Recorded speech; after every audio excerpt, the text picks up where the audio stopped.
Is this good? Okay.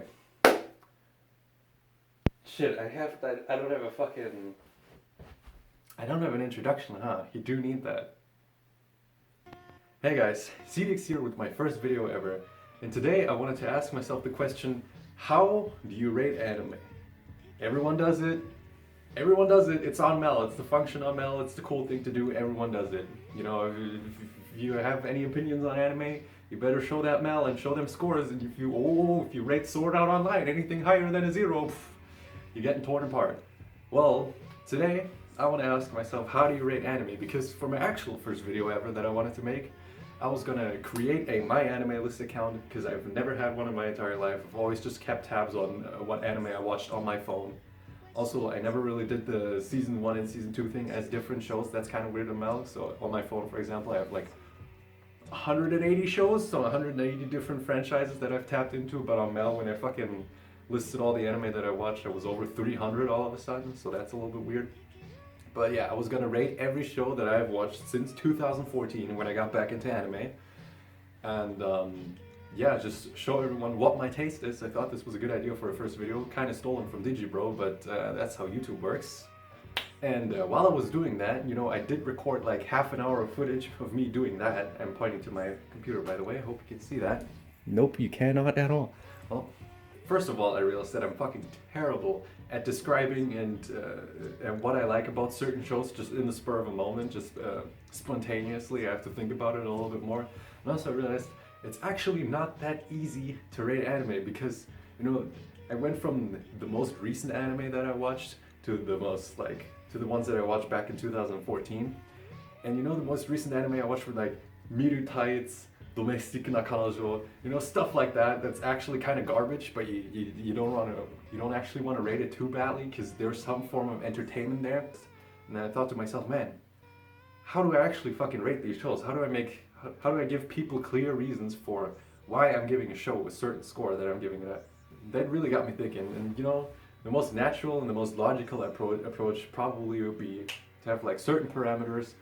And for example, say from a show that I rate a 1, I expect at least these elements to be in there to do this right, you know.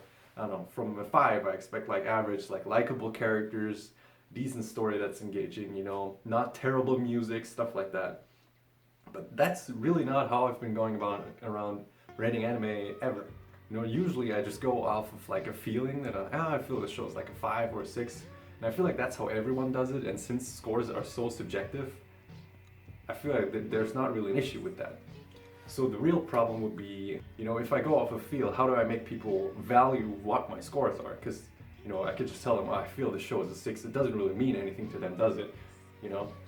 So I kind of came to the conclusion that in the end, you kind of just have to measure, like, you just have to watch a lot of shit, and then the scores make sense in the context of how you rated other shows. It just makes, you know, at the end of the day, scores are just kind of means to an end to make your taste clear. That's kind of what I've been wanting to do with the first video in general.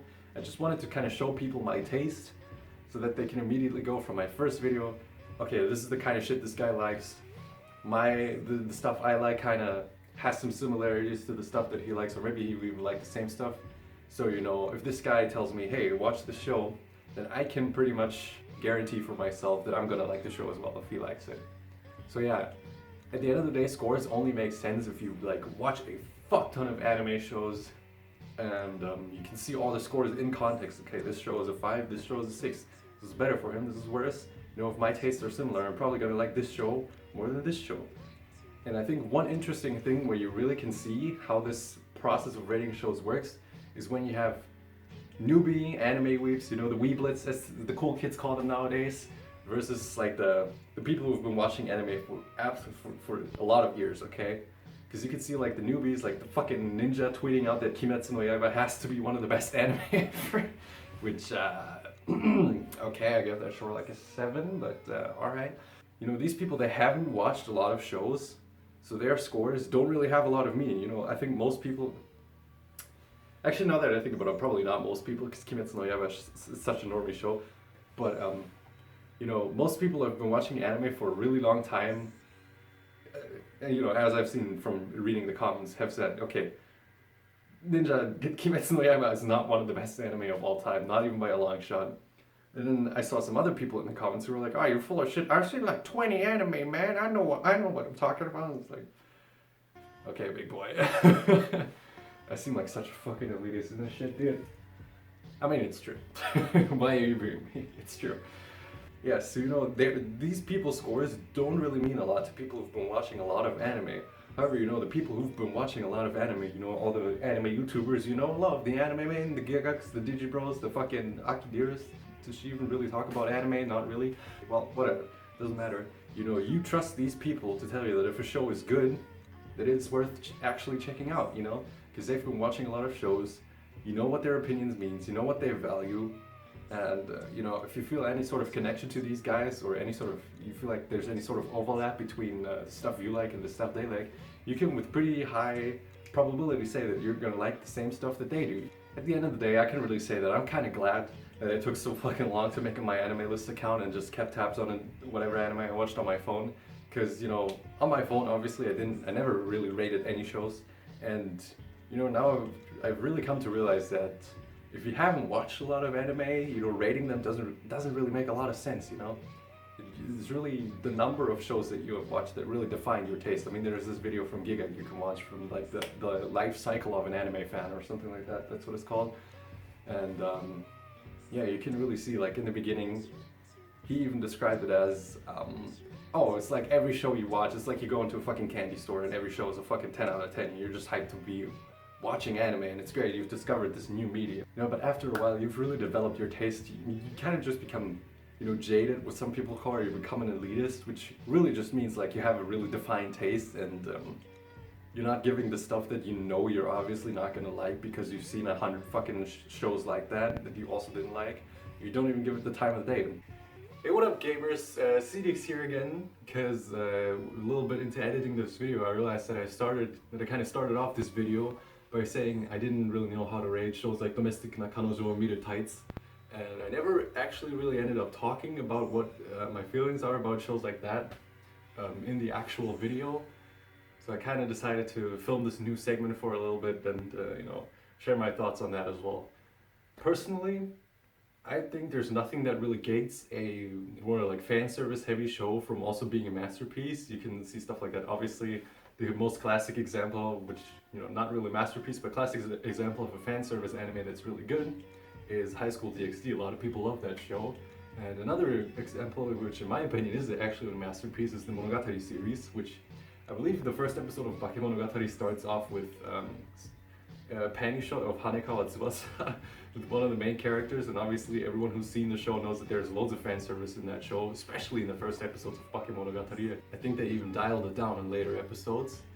So definitely you can see there that there's nothing that really prevents a show that is really fan service heavy from also like having a great narrative and showing that it has value beyond just showing a bunch of like tits and ass basically, or in the case of Meter Tights, I guess thick anime thighs, because that's the new stuff that people are into. And yeah, so I think that you should just rate shows like these the same way you do any other show, because there's really nothing that gives them a free pass or anything. It's like, of course you can always consider what the purpose of a show is. Like with Meter Tights, there's not really any purpose besides showing off them anime thighs, obviously. So you can obviously always rate the show considering what the purpose of the show is and with what kind of expectations you went into. Like, for example, with Meter Tights, I think a lot of people already knew exactly what the show was about and, you know, decided that they were probably gonna enjoy whatever was shown in the show. And if they, after finishing the show, just rate the show based on their personal enjoyment, completely knowing what the show was about going into it, then I don't see how that's any different from rating any other show. Another thing that I wanted to address is certain bias against certain genres, because for me, example, you're gonna see this probably in my rating every show I've ever watched video, is that I personally have kind of a difficulty giving shonen anime, even if I really love them. Obviously I fucking like shonen, it might be apparent. I still kind of have a difficulty giving them a 10 out of 10. For example, I really love currently airing Boku no Hero Academia, And I wouldn't give that show a 10 out of 10 though, and that's just kind of a personal bias dependent on the genres that I personally like. I just think, in generally, for me personally, I like certain genres more than others, and it's easier for me to personally to give certain genres better scores because they tend to incorporate more elements that I personally like more. That's just, again, scores are there to make your tastes clear, and if you consistently rate shows worse than shows of a certain other genre, whatever that might be, then that also just shows your taste a little bit more. That's pretty much all I wanted to add to this video. Now we can go back to past seedings so we can finish off the video. That's been all my thoughts regarding rating shows in general, and yeah, hope you have a great day. This has been Seedix, and I see you hopefully in the next video where I will rate every single show that I've ever watched. I'll probably like divide it up in parts or something like that. And yeah, hopefully I'll stick to it. Maybe I won't even upload this video. So yeah, bye guys.